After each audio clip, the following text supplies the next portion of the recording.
3 নম্বরে আছে 3 চাকা টেসলা। টেসলা কি আমার গাড়িকে বার করতে পারবে?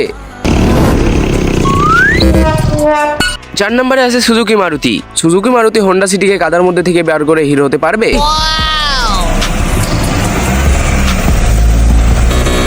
ওহ নো, সুজুকি মারুতি তো প্রথমেই হেগে দিল।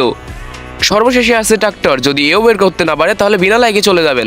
আর যদি ট্রাক্টর যেতে তাহলে আপনাকে সাবস্ক্রাইব করা লাগবে।